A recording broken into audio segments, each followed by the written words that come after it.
Bonjour, je vais vous faire la correction du contrôle de statistiques. Donc, vous voyez, il y avait différents exercices où on vous a calculé différents indicateurs. Donc, pour l'exercice 1, on nous présentait un tableau sous forme de tableau d'effectifs et on nous demandait une moyenne. Donc, n'hésitez pas à surligner dans le texte tout de suite l'indicateur qu'on vous demande de calculer. Donc, qui dit moyenne avec un tableau d'effectifs dit forcément moyenne pondérée. Donc, on va multiplier chaque donnée par son effectif, enfin chaque valeur plutôt par son effectif, et on va diviser ensuite par l'effectif total. Donc, il est important dans ce type d'exercice de commencer par rajouter la colonne totale. Ici, on a au total 27 données. On ajoute 4 plus 8 plus 8 plus 5 plus 2, ce qui nous fait 27. Donc, la formule de la moyenne pondérée, vous la connaissez tous. Je vous l'ai remise ici. On écrit bien le calcul. N'hésitez pas à écrire le calcul avec différentes étapes pour que ce soit plus facile à taper dans la calculatrice. Le 1 x 4, ça ne sert à rien de le taper dans la calculatrice. On pourra mettre directement 4. Pareil, 2 x 8, on peut déjà le calculer et mettre directement 16, etc. Ce qui fait qu'au final, c'est ce calcul-là plus simple qu'on mettra dans la calculatrice. Donc on trouve 74 divisé par 27, ça nous donne une valeur approchée de 2,74. Donc si je reprends le contexte de l'exercice, ce tableau nous donnait en fait le nombre d'enfants par famille. Et donc l'effectif correspondait au nombre d'enfants dans la classe qui avait, par exemple ici l'effectif de 4, correspond à 4 élèves qui ont une famille avec un seul enfant. Ici, j'ai 8 élèves dans cette classe qui ont une famille de 2 enfants. Ici, j'ai 8 élèves qui ont une famille comportant 3 enfants, etc., etc. Donc, il ne faut pas oublier, une fois qu'on a calculé l'indicateur, donc ici la moyenne, de se rappeler du contexte de l'exercice et de conclure par rapport à ce qu'on nous demande. On nous demande si la classe de Malo correspond à la moyenne nationale concernant le nombre d'enfants par famille, sachant qu'en France, en moyenne, il y a 2 enfants par famille. On trouve 2,74 en moyenne pour la classe de Malo. Donc là, on se dit, on est quand même plus proche de 3 que de 2. Donc dans ce cas-là, non, la classe de Malo ne correspond pas à la moyenne nationale. Dans le sujet B, par contre, on tombait vraiment proche de 2. Alors, c'était plus tout à fait le même sujet, mais en tout cas, c'était le même principe. Et on concluait que on était proche de la moyenne nationale. Pour l'exercice 2, ici, on nous parle d'une course d'athlétisme, un 400 mètres, et on nous donne le temps mis par chaque coureur. Voilà, donc on nous donne cette série. Les valeurs ne sont pas présentées dans l'ordre croissant, donc on sait que si on nous demande la médiane, il va falloir commencer par mettre ces valeurs dans l'ordre croissant. En tout cas, on nous les donne comme ça, en vrac, sans les avoir classées dans un premier temps. On repère tout de suite qu'on a 10 valeurs, c'est un nombre pair. Quelle est l'étendue de cette série? Bon, bah là, c'était une question de cours. Il fallait juste repérer la valeur maximale qui était de 54,20, la valeur minimale qui était de 48,65 et l'étendue est tout simplement la différence entre la valeur maximale et la valeur minimale. On trouvait 5,55. Ça nous donne, l'étendue, une idée de la dispersion de la série. Est-ce que mes résultats sont tous autour d'une seule valeur ou est-ce qu'ils sont relativement étalés? Donc là, ils sont quand même une étendue de 5. Pour des valeurs qui sont autour de 50, on peut penser que c'est quand même relativement peu dispersé comme série. Mais ça, on ne nous le demandait pas, on nous demandait juste de calculer l'étendue. Ensuite, on nous demandait de déterminer la moyenne arrondie au centième, c'est-à-dire au deuxième chiffre après la virgule. Donc là, c'était une moyenne simple, puisque nos données ne sont pas rangées sous forme de tableau d'effectifs. Donc, contrairement au premier exercice, c'était une série simple, donc une moyenne simple. Donc pour la moyenne simple, eh bien tout simplement, on additionne toutes les valeurs de la série et on divise par le nombre de données. On trouve ici 510,33 divisé par 10, donc ça nous donne 51,033 qu'on arrondit au centième, donc 51,03. On n'oublie pas de remettre ça dans le contexte de l'exercice. Qu'est-ce que c'est 51,03? Eh bien, c'est un temps moyen.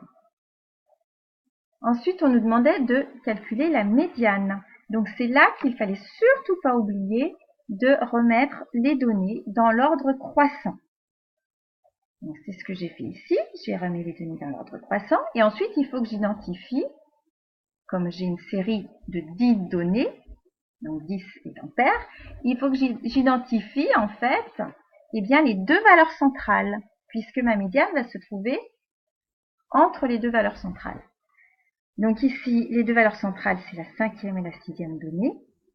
Donc pour calculer la médiane, on fait la demi-somme des deux valeurs centrales, c'est-à-dire 50,13 plus 51 divisé par 2, qui me donne 50,565.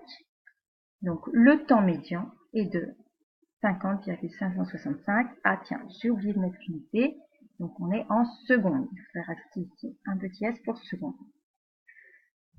On nous demandait enfin quel était le pourcentage de coureurs ayant mis moins de 50 secondes. Donc là, vous avez été nombreux à me demander pendant le contrôle si on prenait en compte 50 secondes ou si on prenait juste en compte ce qu'il y avait en dessous de 50 secondes. Donc si on nous dit qu'on veut les coureurs ayant mis moins de 50 secondes, ça veut dire qu'on ne prend pas en compte 50 secondes. On prend en compte uniquement ce qui est inférieur strictement à 50 secondes. Donc en l'occurrence, on a uniquement deux données qui sont inférieures à 50 secondes. Donc le pourcentage, le calcul du pourcentage est le suivant. 2 données sur les 10 que l'on a. Et comme on veut exprimer cela en pourcentage, on multiplie par 100. Donc 2 sur 10 de dixième, c'est donc 0,2 fois 100, ça nous donne 20%. Il y a donc 20% de coureurs qui ont mis moins de 50 secondes. L'exercice 3. Alors dans l'exercice 3, il fallait repérer dans le texte qu'on nous demandait un temps d'attente médian. Donc tout de suite, on pense à médiane. Il y en a certains qui m'ont fait une moyenne. Non, il faut commencer par bien lire l'énoncé. Donc une association de consommateurs a noté la durée passée en attente au téléphone par 19 consommateurs pour se faire dépanner par un fournisseur d'accès à Internet. Le temps d'attente médian doit être inférieur à 7 minutes pour que le fournisseur soit bien noté. Est-ce le cas? Donc, c'est la médiane qu'on va devoir calculer, puisqu'on nous parle de temps d'attente médian. Pour calculer la médiane, quand on a nos données qui sont sous forme de tableau d'effectifs, eh bien, on a vu une petite astuce qui consiste à rajouter une ligne dans le tableau, la ligne des effectifs cumulés croissants. C'est-à-dire qu'on va prendre le premier effectif, et puis ensuite, dans la deuxième colonne, on cumule l'effectif de la première colonne avec l'effectif de la deuxième colonne. 2 plus 3, ça nous fait 5. Et puis ensuite, on va cumuler avec celui de la troisième colonne, ça va nous faire 7. On cumule avec celui de la quatrième, ça nous fait 9, etc., etc. Si on ne s'est pas trompé, dans la dernière colonne, on doit évidemment retrouver l'effectif total. Pour calculer la médiane de cette série qui comporte 19 données, pour trouver le rang de la médiane, qui doit se situer donc, qui doit être la valeur centrale, de cette série, eh bien, on fait le petit calcul suivant. On divise le nombre de données, 19 par 2, on obtient 9,5. Eh bien, le rang de la médiane sera de 10. On prend l'entier juste au-dessus de la valeur qu'on obtient avec notre petite division. Donc la médiane sera la 10e valeur. C'est là que notre ligne d'effectifs cumulés croissants va nous servir. Effectivement, jusqu'à la colonne 3, j'ai 7 données en tout. Les effectifs cumulés croissants, celui de la mère suivante. Ici, les 2 premières données sont des 2. Et puis ensuite, je passe à l'autre colonne, les 3 données suivantes sont des 3,5. Donc ça veut dire que jusqu'à la 5e donnée de ma série, j'ai comme valeur 3,5. Et puis ensuite, j'ai 2 valeurs 5. Donc ça veut dire que depuis le début, ma 7e valeur sera un 5. Ainsi de suite. Jusqu'à la 9e valeur, j'ai un 6, etc., etc. Donc, je veux savoir où se situe ma 10e valeur. Eh bien, ma 10e valeur, je lis sur mes effectifs cumulés croissants. Jusqu'à la 9e, je suis encore dans cette colonne. Et ensuite, 10e, 11e, 12e, 13e valeur, je suis dans cette colonne. Donc, ma médiane, qui est la 10e valeur, se situe dans cette colonne. C'est-à-dire que la médiane est égale à 7,5. Je suis en temps d'attente, en minutes. Ma médiane est égale à 7,5 minutes. Donc, je le mets dans ma petite phrase de conclusion. Le temps d'attente médian est de 7,5 minutes, ce qui est supérieur à 7 minutes, puisque ça, c'était le critère qu'on nous mettait dans l'énoncé pour savoir si le fournisseur d'accès serait bien noté ou pas. Donc, comme le temps d'attente médian est plus grand que 7 minutes, le fournisseur ne sera pas bien noté par cette association de consommateurs. On n'oublie pas, comme je vous l'ai dit, de conclure par rapport au contexte de l'exercice. Dernier exercice, on avait cette fois-ci une série qui n'était pas classée sous forme de tableau d'effectifs. On avait 33 données qui correspondent en fait au nombre de films vus en un mois par 33 jeunes interrogés. Donc, comment faut-il lire? Comment faut-il comprendre ces valeurs? Le premier jeune interrogé, il a répondu qu'il a vu un film. Le deuxième jeune en a vu 4. Le troisième en a vu 8. Celui d'après en a vu 2. Celui d'après en a vu 3. Celui encore après en a vu 4, etc., etc. On nous demande de faire un tableau des effectifs.